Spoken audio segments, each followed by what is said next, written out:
Comment faire pour trouver du financement? Tu veux te lancer en immobilier, il y aura bien que tu regardes, tu as envie de l'acheter, mais tu n'es pas sûr que tu peux l'avoir parce que tu n'es pas sûr de pouvoir avoir le financement.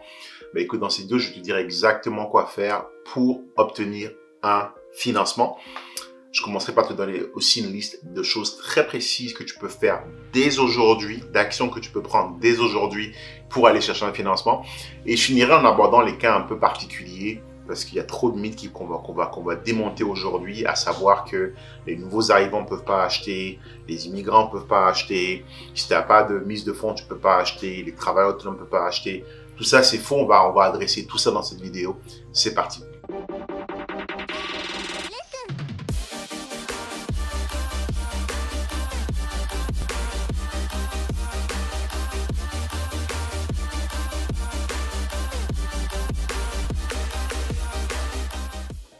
Salut, je m'appelle Uriel, je suis un investisseur immobilier et sur cette chaîne, je te parle d'immobilier et je te partage mes expériences personnelles.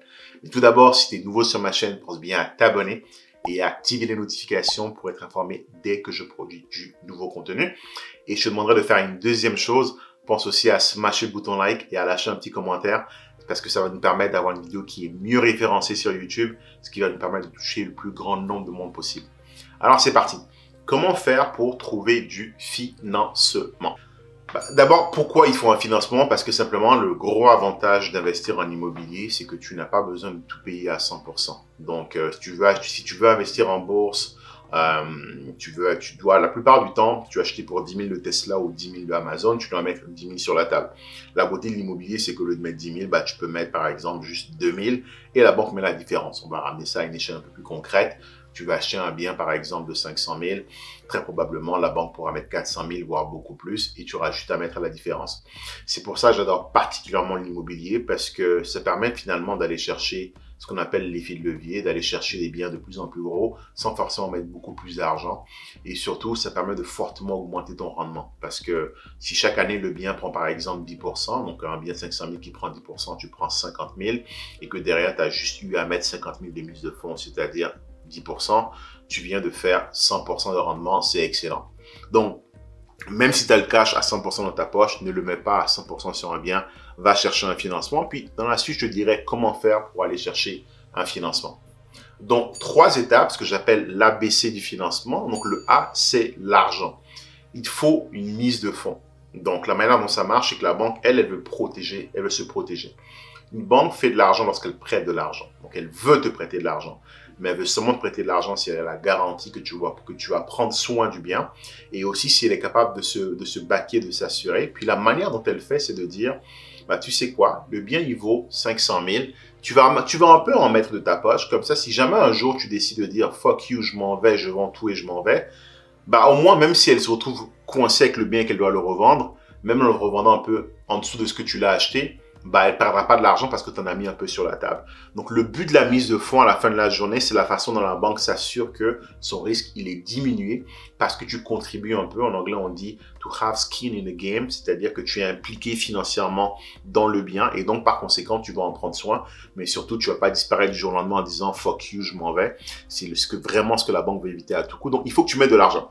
Donc, on parle souvent de mise de fonds, donc sur un condo, un duplex, ça va être du 5%. Quand tu veux l'habiter, quand tu vas aller sur plus haut, ça va être du 10, du 15, du 20, ça peut monter jusqu'à 35%, surtout avec les prix qu'on connaît actuellement au niveau du marché. Je vais te donner une technique tout de suite que tu peux appliquer. Donc là, c'est vraiment la partie prise d'action. Si tu n'as pas de mise de fonds aujourd'hui, voici ce que je t'invite à faire. Tous les mois, quand tu reçois ton salaire, vire automatiquement une portion dans un compte dans une autre banque auquel tu ne touches pas. Donc ce compte-là, tu n'as pas de carte de crédit, tu n'as pas de carte de débit, tu ne t'en sers pas. Le but, c'est d'isoler tout de suite un peu d'argent tous les mois parce qu'à la fin de la journée, fais un peu le calcul. Si tous les mois, tu mets 1 000 $ de côté, au bout d'un an, tu as 12 000, au bout de 2 ans, tu as 25 000, tu as de quoi, 24, tu as de quoi pouvoir acheter un condo déjà ou un petit duplex. Donc, mets de l'argent de côté tous les mois, fais-le systématiquement, impose-toi cette discipline de mettre en place un transfert automatique vers un compte auquel tu ne touches pas pour justement pouvoir mettre de côté ta mise de fonds. L'autre chose aussi que je t'invite à faire, c'est d'installer une petite application qui s'appelle Mint. Moi, je l'ai beaucoup utilisé quand je suis arrivé au Canada. Et en fait, au début, je m'en servais pas. J'ai réalisé que je dépensais beaucoup d'argent, que je mettais pas assez d'argent de côté. Et quand j'ai commencé à m'en servir, j'ai réalisé que mon plus gros poste de dépense, c'était les boîtes de nuit, c'était la boisson et c'était la bouffe. En gros, je suis un gros foodie, j'adore aller au restaurant, j'adore sortir. Le but, c'est pas de te dire de pas faire ces choses-là, mais fais un budget. Dis-toi que chaque mois, ce mois-ci, voici ce que tu t'imposes au maximum de dépenser dans tes loisirs. Mais par contre, il y a tel montant que tu mets de côté. Right? Donc, avoir une application comme Mint, tu vas sur Google mint.ca, ça va te permettre un peu d'avoir une meilleure visibilité sur ce que tu dépenses tous les mois. Ça va te permettre de mieux contrôler tes dépenses et ça va te permettre derrière de pouvoir justement économiser de l'argent pour avoir de la mise de fonds. Deuxième étape de l'ABC du financement, c'est le B, c'est le bureau de crédit. Qu'est-ce que c'est que le bureau de crédit? Si tu veux avoir un financement, il faut que tu aies un bon bureau de crédit. Et pourquoi? Comme je te l'ai dit, la banque veut te prêter de l'argent. Mais elle veut prêter de l'argent à des gens qui sont capables de rembourser.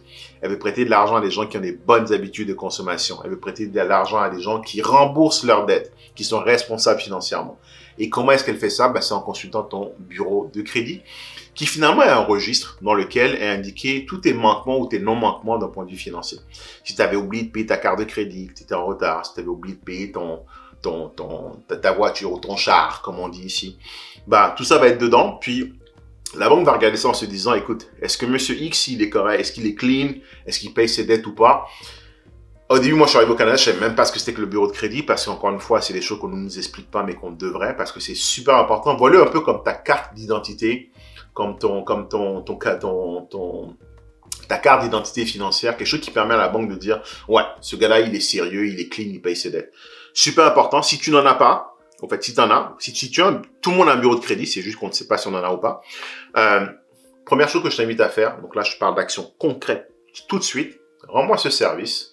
Si tu es chez la Scotia, Desjardins, RBC ou Banque Nationale, normalement, dans l'application mobile, tu dois être en mesure d'aller voir ton bureau de crédit.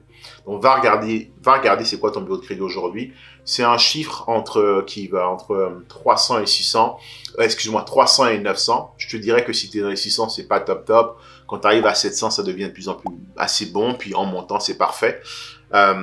C'est finalement un score qui va évoluer en fonction de ta discipline. Donc, est-ce que tu payes tes dettes? Est-ce que tu as trop de dettes? Est-ce que tu n'en as pas assez?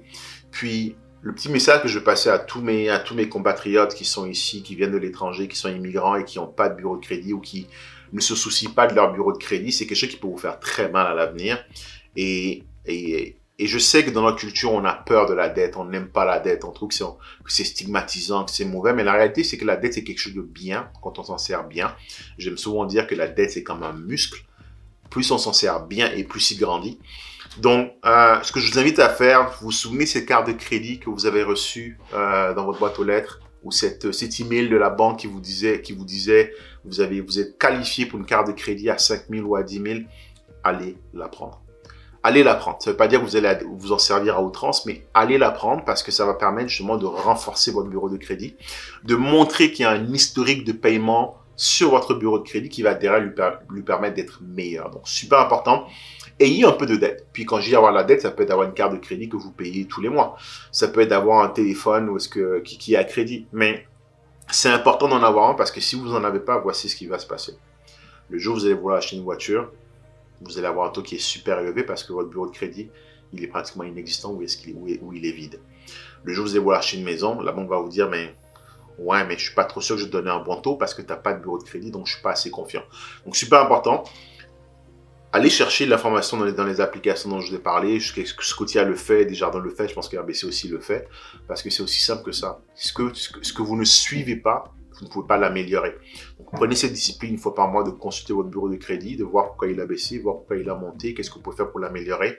C'est super important de le traquer, de l'améliorer pour que le jour où est-ce que vous êtes prêt à faire un investissement immobilier, qu'à ce moment-là, qu'il n'y ait pas de refus de la part de la banque parce que votre bureau de crédit est mauvais. Donc, super important. Troisième élément de l'ABC du financement, c'est le C, la capacité d'emprunt. Bon, la capacité d'emprunt, c'est quoi? C'est finalement le montant maximum que vous serez à la mesure d'aller chercher auprès d'une banque pour un financement. Et il est basé sur deux éléments. Vos revenus, mais aussi vos dépenses.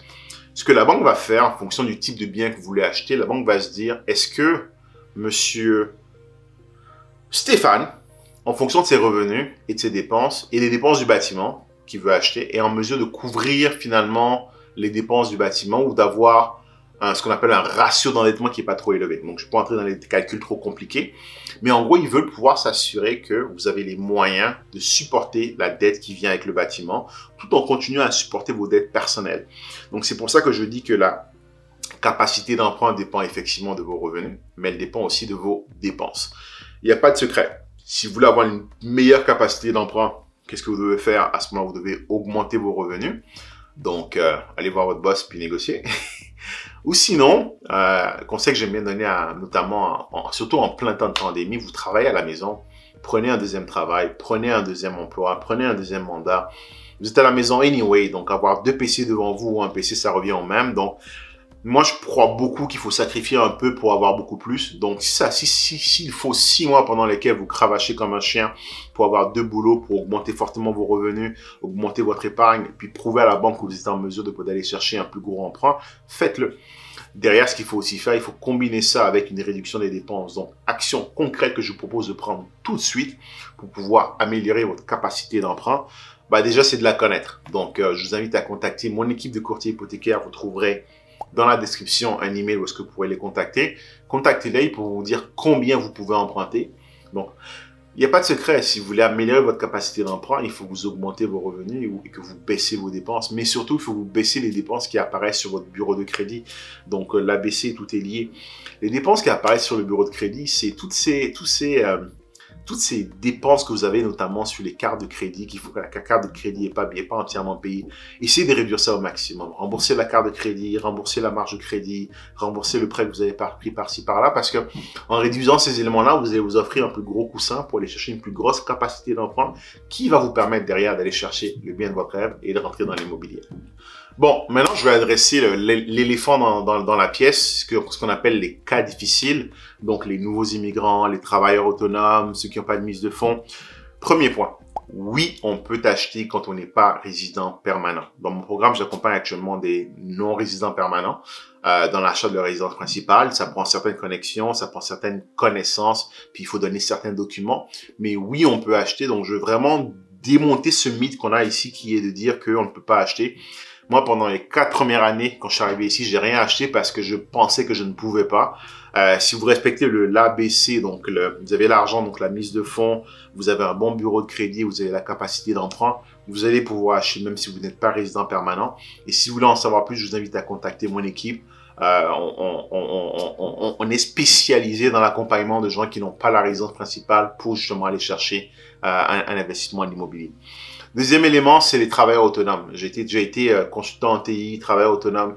Il y a un mythe ici qui est de penser qu'on ne peut pas acheter un bien immobilier quand on est travailleur autonome parce que on a beau faire beaucoup d'argent dans sa compagnie, en termes de salaire, souvent on ne se verse pas grand-chose, donc la capacité d'emprunt n'est pas élevée. Il y a des institutions alternatives qui vont considérer les revenus de la compagnie de ces travailleurs autonomes. Donc, à défaut de considérer vos revenus personnels, donc pour la capacité d'emprunt, ils vont considérer les revenus de votre entreprise et vont les prendre en compte lorsqu'il s'agira de vous trouver un financement. Encore une fois, c'est pas toutes les compagnies qui le font, c'est pas toutes les banques qui le font. Si vous voulez en savoir plus, je vous invite à contacter mon équipe en regardant dans les commentaires, dans la description, je mettrai un lien pour contacter mon équipe et on se fera un plaisir d'aller vous chercher du financement si vous êtes travailleur autonome. Troisième élément, pas de mise de fonds. Je pourrais vous citer, je ne vais pas rendre la vidéo trop longue, mais je pourrais vous citer une dizaine de façons d'aller chercher de la mise de fonds quand on n'a pas de mise de fonds pour investir en immobilier. J'ai créé un programme d'accompagnement où est-ce que justement on se spécialise dans les immigrants, les travailleurs autonomes, les gens qui n'ont pas assez de mise de fonds pour vous accompagner justement à pouvoir acheter en immobilier. Alors si vous voulez en savoir plus, je vous invite à regarder dans les commentaires, mais je tiens à vous dire tout de suite, oui, on peut acheter quand on n'a pas beaucoup de mise de fonds. Il faut juste avoir les bonnes stratégies. Et si vous voulez en savoir plus, je vous retrouve dans mon programme de formation. Ça fait le tour de la vidéo. Si vous avez apprécié la vidéo, je vous invite à smasher le bouton like. Puis dites-moi dans les commentaires, quelle est votre situation et si vous avez des difficultés à trouver du financement. Et il me fera plaisir de vous répondre et vous proposer des solutions. Salut!